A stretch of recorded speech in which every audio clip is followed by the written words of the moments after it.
আমি স্কুইড গেমের প্রত্যেকটা সেটকে রিয়েল লাইফে রিক্রিয়েট করেছি, আর এই 456 জনের মধ্যে সব থেকে শেষে যে টিকে যাবে সে পাবে $4,56,000।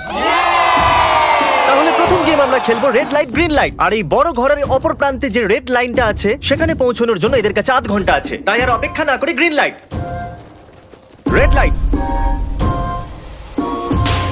ও ও আর যেরকমটা আপনারা দেখছেন প্রত্যেক খেলোয়াড়ের গায়ে আমরা একটা ডিভাইস ট্যাপ করেছি, যেটা ওরা এলিমিনেট হলেই পপ হয়ে যাবে। ক্রিস, তুমি কি ট্রাই করবে?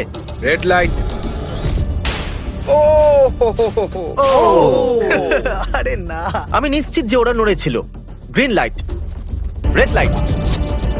ও ইয়ো, ভুল হচ্ছে কিন্তু। ঠিক আছে, এখন অনেকেই আউট হয়ে যাচ্ছে। তুমি পরের রেড লাইট অব্দি এখান থেকে তো এগিয়ে যেতে চাও, তাই না? তুমি পারবে। তাহলে এখনো পর্যন্ত 30 জন আউট হয়েছে, এখন নড়লেও আউট হয়ে যাবে। গ্রিন লাইট বলা পর্যন্ত এই পজিশনেই থাকতে হবে। আমি যত খুশি সময় নিতে পারি, কারণ এখনো পর্যন্ত 23 মিনিট বাকি আছে। আমাদের গ্রিন লাইট বলে দেওয়া উচিত, এই ছেলেটা আর পারছে না। Green light.